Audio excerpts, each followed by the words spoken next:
Assalamualaikum warahmatullahi wabarakatuh. Selamat pagi dan salam sejahtera untuk semuanya. Syukur alhamdulillah, marilah sama-sama kita panjatkan kehadirat Allah Subhanahu wa taala. Pagi ini kita masih dianugerahkan nikmat yang sangat berharga. Kita masih diberikan nikmat iman, nikmat umur, nikmat sehat dan nikmat kesempatan, sehingga kita semua masih bisa beraktivitas sesuai dengan tugas dan fungsi kita masing-masing. Anak-anakku sekalian, peserta didik kelas 12 yang kami banggakan, kami berharap suasana di rumah, suasana home learning ini, kalian tetap berada dalam keadaan sehat, tetap semangat, dan tentu saja tetap bahagia.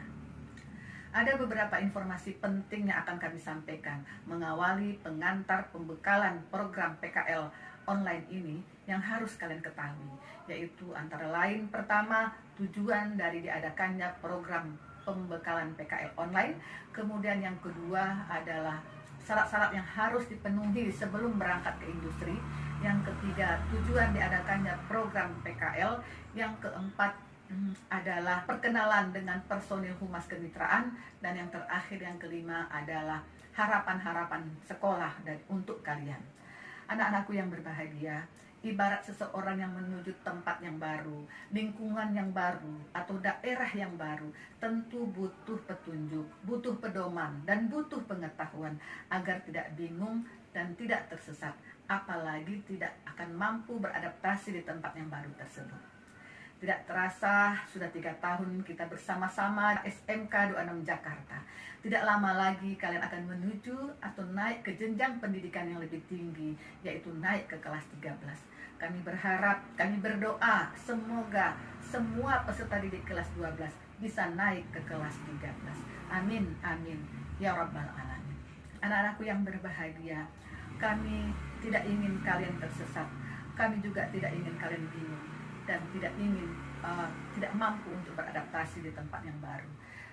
Tidak lama lagi kalian akan meninggalkan sekolah. Kalian akan menuju tempat atau dunia yang masih asing bagi kalian, dunia yang masih baru bagi kalian, yaitu yang disebut dengan dunia usaha dan dunia industri, atau dikenal juga dengan istilah DUDI. Nah, untuk sampai ke sana, ke tempat baru tersebut, kalian harus tahu informasi-informasi, materi-materi, nasihat-nasihat, wejangan-wejangan apa yang harus kalian dapatkan untuk kalian mantap untuk menuju industri. Nah, itu semua nanti akan kalian terima, akan kalian dapatkan dari narasumber, baik narasumber industri, narasumber lokal atau guru dari SMK Negeri 26 Jakarta. Dan diharapkan nantinya kalian bisa mengikuti pembekalan online ini dengan baik.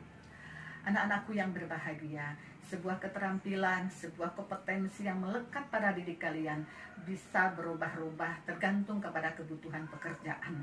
Tetapi ada lagi kemampuan yang harus kalian punya, yaitu karakter yang harus saling melekat, di mana karakter ini adalah dibutuhkan untuk jenis pekerjaan apapun. Mengutip pidato dari Gubernur kita Bapak Anies Baswedan, bahwa ada 2 macam karakter. Karakter pertama itu adalah karakter moral, dan yang kedua itu adalah disebut dengan karakter kinerja. Apa itu karakter moral? Karakter moral itu berisi antara lain rendah hati, beriman, bertakwa, kemudian jujur juga termasuk karakter moral. Sedangkan yang berikutnya adalah karakter kinerja. Karakter kinerja itu di situ ada tangguh, tangkas, kemudian penuh daya juang, antara lain seperti itu. Tentu saja kami sebagai pendidik ingin sekali menghasilkan anak-anak didik kami yang yang mempunyai 2 karakter ini dengan baik. Tentu kami tidak ingin seorang pekerja kami itu cerdas tapi malas, atau pekerja itu dia adalah pekerja keras tapi culas. Nah, itu tidak kita inginkan. Kami ingin kalian tumbuh menjadi pribadi-pribadi yang terampil secara kompetensi dan keterampilan, juga unggul dalam sisi karakter, sehingga keberadaan kalian di industri akan mempunyai arti bagi industri itu sendiri. Anak-anakku yang kami sayangi, kemudian poin kedua adalah syarat-syarat yang harus kalian penuhi selama atau sebelum kalian menuju industri. Syarat pertama adalah kalian harus lulus dari segi penilaian akademis, yaitu penilaian yang dilakukan oleh wakil kurikulum yang mana akan ditinjau nilai-nilai kalian kalau tidak ada yang masih nilai-nilai kurang dari KKM dari mulai kelas 10 sampai dengan kelas 12. Jadi persyaratan akademis akan dikeluarkan oleh wakil kepala sekolah bidang kurikulum. Untuk penilaian berikutnya adalah penilaian dari sisi karakter. Nah, ini yang punya wewenang adalah wakil kepala sekolah bidang kesiswaan. Jadi nanti dari wakil bidang kesiswaan kami juga akan memintakan daftar-daftar nama anak-anak yang sudah mempunyai karakter yang baik. Ketiga adalah skill, kemampuan, keterampilan, kompetensi adalah paling diketahui oleh guru-guru produktif, dan dalam hal ini nanti akan diwakili oleh ketua kompetensi keahlian yang akan merekomendasikan mana peserta didik kami yang benar-benar sudah kompeten dan layak dikirim ke industri.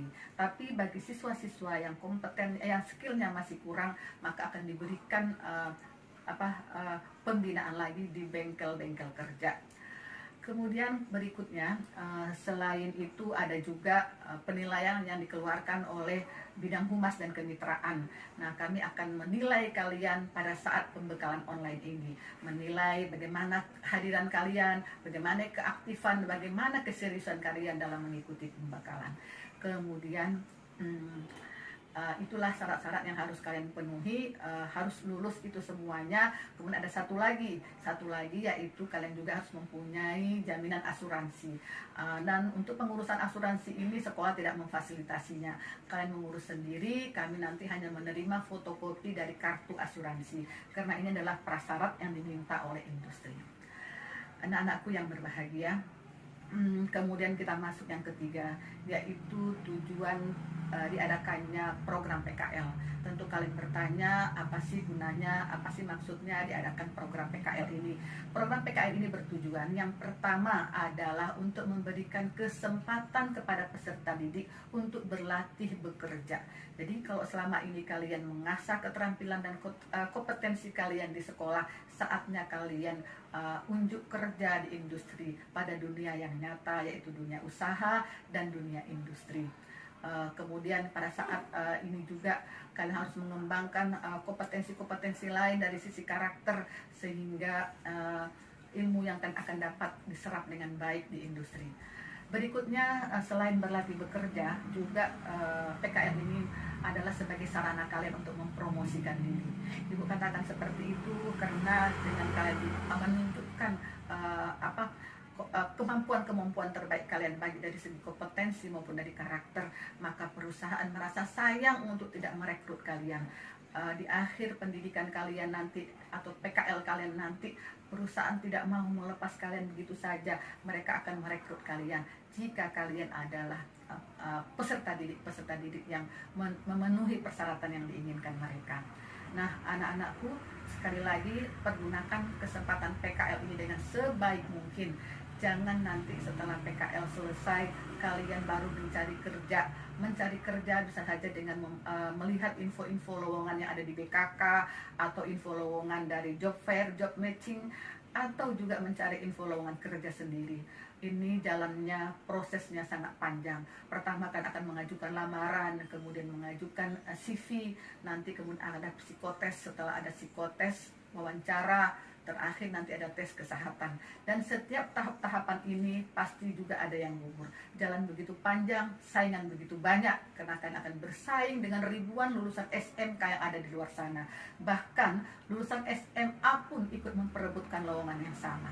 Dan ada satu lagi yang perlu kalian ingat, nanti kalau kalian di industri kan akan menemukan ada siswa-siswa yang bukan berasal dari DKI, tapi mereka berasal dari luar DKI. Sekarang industri-industri minat mereka tinggi untuk mengambil lulusan-lulusan yang dari daerah, karena mereka menganggap mereka mempunyai karakter yang baik, mereka tangguh, mereka punya daya juang.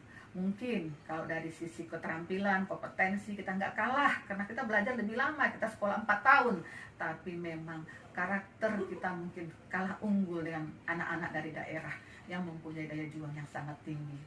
Jadi anak-anakku sekalian, mari kita contoh mereka, jangan biarkan kesempatan industri-industri yang kita punya di IDKI direbut oleh teman-teman kita dari daerah, sementara kita jadi penonton. Ayo nak, kita mengasah diri kita, mempunyai keterampilan yang bagus, mempunyai karakter yang bagus, sehingga lowongan-lowongan yang seharusnya memang menjadi hak kita bisa kita ambil. Ini apakah itu bisa? Bisa karena pengalaman kakak-kakak kelas kalian tahun kemarin, dan setiap tahun juga mengalami peningkatan presentasi. Banyaknya siswa-siswa kita yang bekerja direkrut sebelum memperoleh ijazah, sebelum tamat tapi sudah berstatus karyawan. Kenapa bisa seperti itu? Karena mereka adalah anak-anak terbaik, dan setiap tahun SMK 26 Jakarta mempunyai siswa-siswa yang direkrut dalam masa 0 bulan. Yang keempat itu adalah perkenalan dengan personil SMK 26 bidang humas dan kemitraan. Sebagaimana kita ketahui, kepala sekolah itu dalam melaksanakan tugasnya dibantu oleh banyak pihak. Di antaranya ada 4 orang wakil, yaitu ada wakil kurikulum, sarana prasarana, wakil kesiswaan, dan ada lagi wakil kepala sekolah, humas dan kemitraan. Nah, dalam melaksanakan tugas sebagai humas kemitraan ini, fungsinya lebih kepada menjalin kerjasama, menjalin komunikasi yang baik dengan industri, dengan perguruan tinggi, dan dengan masyarakat. Untuk apa kita menjalin kerjasama yang baik itu? Tentu saja kalau dengan industri wajib dan sangat penting kita menjalin kerjasama, karena di industri lah kita akan PKL, dan di industri pula lah kita akan bekerja. Nah, dalam melaksanakan tugas sebagai wakil humas dan kemitraan, Ibu dibantu oleh 4 orang staf, yaitu tugas-tugas dari staf ini nantinya adalah pertama memetakan di mana dan di perusahaan apa, siapa yang akan ditempatkan untuk melaksanakan PKL.